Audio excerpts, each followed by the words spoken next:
Boa noite, minha querida turma de Ciências Políticas. Estou muito feliz de estar aqui com vocês. É a professora Cândida que está aqui, que vos fala.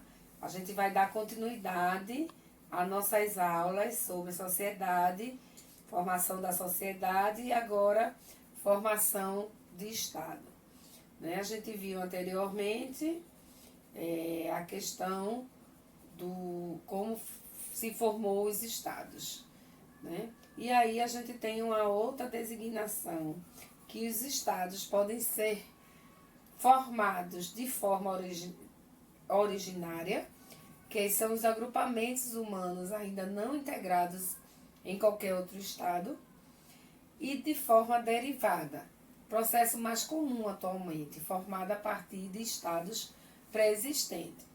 Essa história de estado originário, hoje, realmente é difícil a gente ver, porque não há um grupamento humano ainda que não tenha sido integrado em algum estado, né? Mas, para efeitos de doutrina, há essas duas distinções. O estado derivado é mais fácil se ver quando duas nações elas se unem e formam um único estado. Para um pouco de história agora, né? Vamos falar sobre a evolução histórica do Estado.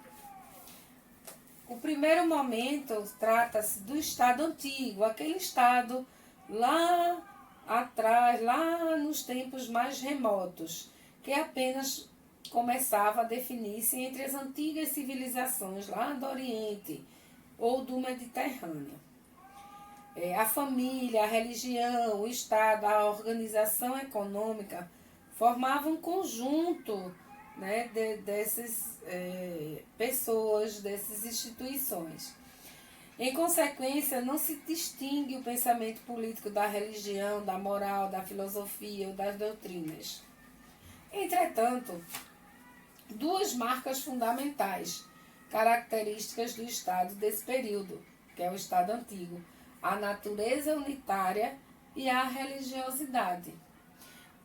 Quanto à natureza unitária, o Estado antigo sempre apareceu como unidade geral, não admitindo qualquer divisão, nem territorial, nem de funções, né? Então a gente não tinha aquelas funções que hoje a gente tem, legislativo, judiciário e o executivo. A ideia da natureza unitária é permanente, persistindo durante toda a evolução política daquela época, do período antigo, certo? Já quanto à questão do fator religioso, era tão marcante que muitos e muitos doutrinadores entendem que o Estado desse período pode ser qualificado como um Estado teocrático, certo? Aí vem o Estado grego. No Estado grego, não se pode dizer que se tem uma notícia de um Estado único, englobando toda a civilização helênica. Civilização helênica é aquela do período desde a morte de Alexandre o Grande, quando houve uma extensão da cultura grega no mundo antigo. Não é isso? E o helenismo, que significa em grego viver com os gregos. Então, englobando toda a civilização helênica, pode-se falar genericamente no Estado grego, pela verificação de certas características fundamentais comuns a todos os estados que floresceram entre os povos helênicos.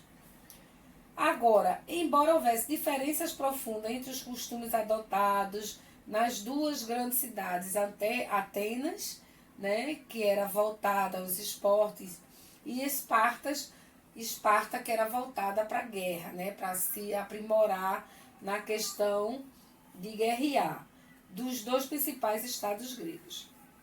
A concepção de ambos como sociedade política era bem semelhante, o que permite a generalização. Mas a característica fundamental é a cidade-estado, ou seja, a polis, que a gente falou lá no início das nossas aulas, como a sociedade política de maior expressão. Já o Estado romano pode parecer poder mais artificial falar-se assim no Estado romano, como coisa bem caracterizada e uniforme, sabendo-se que ele teve início com um pequeno agrupamento humano. Experimentou várias formas de governo, expandiu seu domínio por uma grande extensão do mundo, atingindo povos de costumes e organizações absolutamente díspares, chegando à aspiração de constituir um império mundial. Passando do Estado grego, nós vamos ter um relato pequeno sobre o Estado medieval. Muita coisa que foi escrita sobre a Idade Média, classificada por alguns como a noite negra da história da humanidade e glorificada por outros como o extraordinário período de criação, que preparou os instrumentos e abriu os caminhos para que o mundo atingisse a verdadeira noção do universal. No plano do Estado, não há dúvida de que se trata de um dos períodos mais difíceis, tremendamente instáveis e heterogêneo, não sendo tarefa das mais simples a busca das características desse Estado medieval.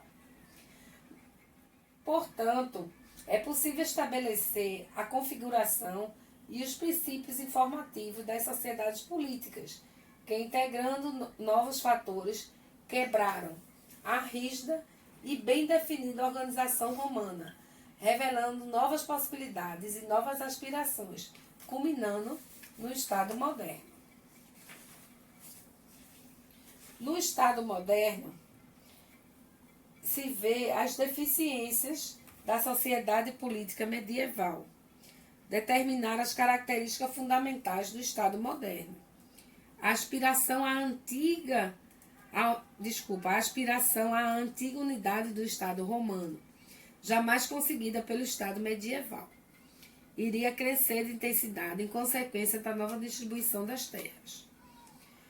Por isso, o sistema feudal, compreendendo uma estrutura econômica e social, pequenos produtores individuais, constituída de unidades familiares voltadas para a produção de subsistência, ou seja, plantar para sobreviver, ampliou o número de proprietários, tanto dos latifundiários quanto dos que adquiriram o domínio de áreas menores. Os senhores feudais, por seu lado, já não toleravam as exigências de monarcas, aventureiros e de circunstâncias que impunham a tributação indiscriminada.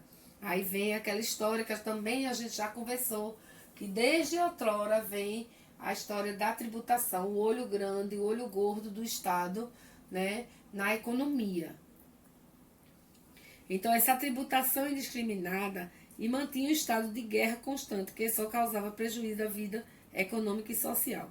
Isso tudo foi despertando a consciência para a busca da unidade, que afinal se concretizaria com a afirmação de um poder soberano, no sentido de supremo, reconhecido como o mais alto de todos dentro de uma precisa delimitação territorial.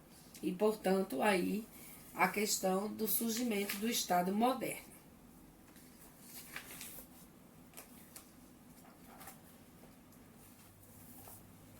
Vamos agora, fora a formação dos estados, a gente tem as formas de Estado. Quais são as formas de Estados consideradas e estudadas hoje? São 3 formas de Estado: a unitária, a federação e a confederação. Quando só há um centro de poder, ou seja, apenas um órgão legislativo, executivo e judiciário, temos o Estado unitário. Quando este poder é fragmentado entre um ente central e vários entes regionais, sem que, no entanto, haja possibilidade dos Estados-membros serem soberanos e se separarem, temos a federação. Quando, além da fragmentação, o Pacto da Constituição fixa que os Estados-membros terão plenos poderes, inclusive de soberania, e, portanto, de se separarem, temos a confederação. Na realidade, né, esta é uma classificação superficial, porque hoje um Estado federal padrão, né, não temos, mas sim vários, com diferenças enormes entre si. Doutrinadores mais modernos, inclusive, trazem subdivisões do federalismo, o que é mais preciso didaticamente. Do mesmo modo, hoje, não temos um Estado unitário que se enquadre no conceito clássico, havendo, pelo contrário, derivações que descaracterizam em muito o modelo concebido. Aí está uma foto lá de Brasília, que é o Congresso Nacional, né, que é a parte do Legislativo. E daí vamos para as formas de governo. As formas de governo, ou consideradas sistemas políticos, é o conjunto de instituições políticas por meio dos quais o Estado se organiza a fim de exercer o seu poder sobre a sociedade. Tais instituições têm por objetivo regular a disputa pelo poder político e o seu respectivo exercício, inclusive o relacionamento entre aqueles que o detêm, a autoridade, com os demais membros da sociedade, os administrados. A forma de governo adotada por um Estado não deve ser confundida com a forma de Estado, que é aquela unitária, federativa ou de confederação, nem com o seu sistema de governo, presidencialismo, parlamentarismo, dentre outros. São formas de governo a monarquia, o anarquismo e a república. São práticas governamentais, o absolutismo, a democracia, o parlamentarismo, a aristocracia, o presidencialismo e o totalitarismo. A monarquia consiste no regime de governo de uma só pessoa, no caso o rei. A troca de poder monárquico pode ser feita de forma hereditária, como a gente vê nos filmes aí, pai passando para os filhos, filhos querendo matar o pai para ser rei, não é verdade?